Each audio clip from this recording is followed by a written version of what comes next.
गल्लड़ बहुत ज़्यादा है यहाँ पे, तो उन पेशेंट्स की जान को खतरा नहीं होता। लाइफ सेविंग प्रोसीजर्स बहुत ज़्यादा है। अस्सलाम वालेकुम नाज़रीन, program talk of the day के साथ मैं हूं आपका मेज़बान जुनैर खुर्शीद।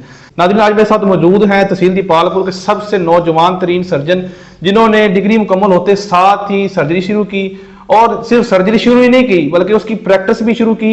वो अपने शहर बसीरपुर में भी इधर भी प्रैक्टिस कर इसके साथ साथ और भी दीगर शहरों में प्रैक्टिस कर रहे हैं। आज हम उनसे उनकी इब्तदाई जिंदगी के बारे में जानेंगे। इसी के साथ साथ हम उनसे कोई जो भी आजकल जितनी भी अमराज चल रही हैं, इनमें से कुछ अमराज के बारे में आज हम उनके साथ डिस्कस करेंगे। ये तसलसल जो है ये हम आगे भी इसी तरह लेके चलेंगे। हम लोगों को अवेयरनेस देंगे, जो जितनी भी बीमारियां, जिस तरह ब्रेस्ट कैंसर है, इसी तरह ये बवासीर की मर्ज बहुत ज्यादा आम हो चुकी है, ये गले की मर्ज आम हो चुकी है। इस तरह के जितनी भी अमराज हैं, इन सब के बारे में हम एक तसलसल के साथ मुख्तलिफ किस्तों में हम ये लोगों को ये अवेयरनेस देने की कोशिश करेंगे। तो आइए मिलते हैं डॉक्टर साहब से। अस्सलाम वालेकुम। वालेकुम अस्सलाम। सबसे पहले तो आपका बहुत शुक्रिया, आपने हमें टाइम दिया। डॉक्टर साहब, आप सबसे पहले तो मुझे ये बताएं कि आप डॉक्टरी की फील्ड में बाय चॉइस आए थे या बाय चांस आए थे? मैं ये टोटली अपनी चॉइस से आया हूँ इस फील्ड में, और सिंस चाइल्डहुड ही मुझे शौक था सर्जन बनने का। मतलब दरमियान में कभी मैंने अपने कैरियर के ये नहीं सोचा कि मैं किसी और फील्ड को चूज़ करूँगा, तो ये टोटली मेरी चॉइस है। अच्छा, वैसे होता ये है कि बाज़ औक़ात आजकल हम देख रहे हैं कि जो लोग कहते हैं कि हमने इतना पैसा लगा के हम डॉक्टर बने हैं, वो डॉक्टर बनते साथ उनकी कोशिश ये होती है कि हम जॉब करें। लेकिन आपने डॉक्टर बनते साथ जैसे आपकी MBBS मुकम्मल हुआ और सुनने में आया कि आप उसी टाइम FCPS में एडमिशन लिया, तो इसकी क्या वजह थी? असल में जो मेरा प्लान है सुपरा स्पेशलिटी करने का, तो ये जो दरमियान में टाइम जो है वो वेस्ट वो मैं नहीं करना चाहता था। तो साथ ही मैंने अपनी हॉस जॉब कंप्लीट करने के साथ ही जो है वो अपनी ट्रेनिंग स्टार्ट की साहिवाल से। तो ट्रेनिंग कंप्लीट हो गई है मेरी अल्हम्दुलिल्लाह। तो आगे मेरा प्लान है कि कोई सुपरा स्पेशलिटी भी करूँ जनरल सर्जरी की किसी फील्ड में। अच्छा, आपने जनरल सर्जरी की हुई है? जी।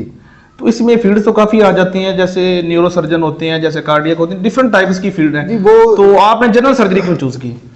देखिए, जनरल सर्जरी में लाइफ सेविंग प्रोसीजर्स बहुत ज़्यादा हैं। मतलब पेशेंट आपके पास बिल्कुल ही उसके पास बहुत लिमिटेड टाइम होता है। तो मतलब इसको हम हमारी ज़ुबान में गोल्डन आवर कहते हैं, जो फर्स्ट आवर होता है। इस तरह जैसे फायर आर्म इंजरी है वो बहुत ज़्यादा है हमारे इलाके में, और इसके अलावा ब्लंट ट्रॉमा, जो रोड ट्रैफिक एक्सीडेंट बच्चे जो हैं, तो इसमें आपको फ़ौरन इंटरवेंशन की ज़रूरत होती है।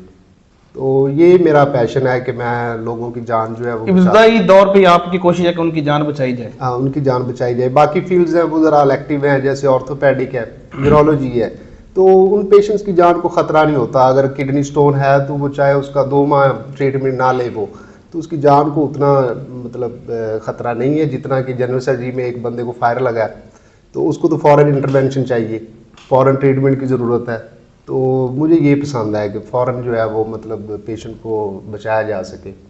अच्छा, वैसे आपने लाहौर से अपनी MBBS की डिग्री मुकम्मल की, फिर उसके बाद साहिवाल से आपने FCPS किया, तो वाय बसीरपुर?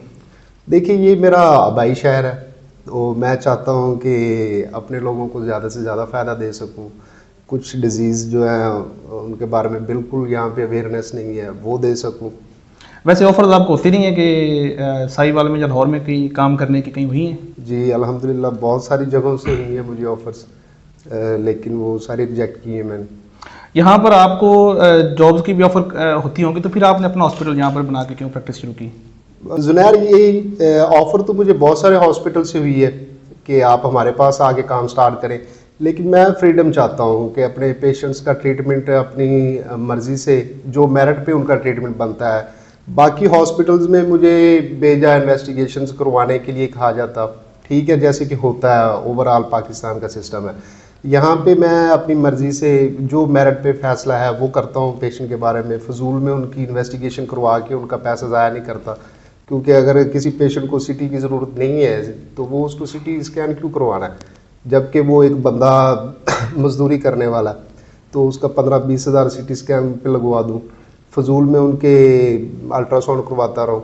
जैसे अपेंडिसाइटिस का पेशेंट है, उसमें अब क्लिनिकल डायग्नोसिस है, सर्जन ने उसका एग्जामिन करना और उसको डायग्नोस कर लेना है, तो उस पर उसकी बहुत सारी इन्वेस्टिगेशन फजूल में यहाँ के हॉस्पिटल्स करवाते हैं। अच्छा, एक चीज़ जो है जो हम जनरल पब्लिक की भी हम काफ़ी सुनते हैं, उसको थोड़ा सा क्लियर आप करें कि बाज़ औक़ात हमारे शहर में तो अभी तो छोटा शहर यहाँ पर तो नहीं होता, बड़े शहरों में एक चीज़ बड़ी होती है कि आप एक डॉक्टर जो मेडिसिन लिखता है वो उसी के स्टोर से मिलती है, बाहर से आपको मेडिसिन मुश्किल मिलती है। इसकी क्या वजह होती है कि वो वाकई ही डॉक्टर उसके साथ उनका कोई कनेक्शन होता है, या फिर वो एक जर्नल सी इस तरह की बात होती है कोई?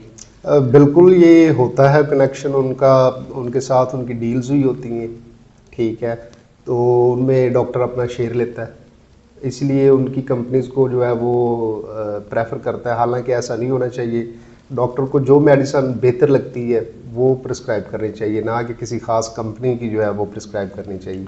अच्छा, आप यहाँ पे काफ़ी अरसे से, अब आपको भी टाइम हो गया काफ़ी यहाँ पे आप प्रैक्टिस कर रहे हैं, तो यहाँ पे किन अमराज के मरीज सबसे ज़्यादा आपके पास आते हैं? यहाँ पे मेरे पास जो पेशेंट आते हैं वो गल्लड़ बहुत ज़्यादा है यहाँ पे, जिसको थायराइड कहते हैं हमारी मेडिकल टर्म में।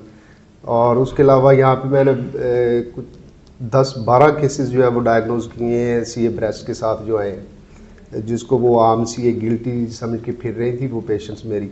तो उनकी जब मैंने ट्रू कट बायोप्सी की है तो उनकी रिपोर्ट जो है वो कैंसर आई है, तो उनको फिर फर्दर ट्रीटमेंट के लिए मैंने आगे साहिवाल और लाहौर जो है वो भेजा है, ताकि वो फर्दर अपना कंप्लीट ट्रीटमेंट ले सके, क्योंकि इसमें मल्टी डिसिप्लिनरी जो है वो ट्रीटमेंट चाहिए होता है। इसमें सर्जन भी इन्वॉल्व होता है, रेडियोलॉजिस्ट भी इन्वॉल्व होता है, ऑन्कोलॉजिस्ट भी इन्वॉल्व होता है। तो यही मकसद है मेरा यहाँ पे प्रैक्टिस करने का भी।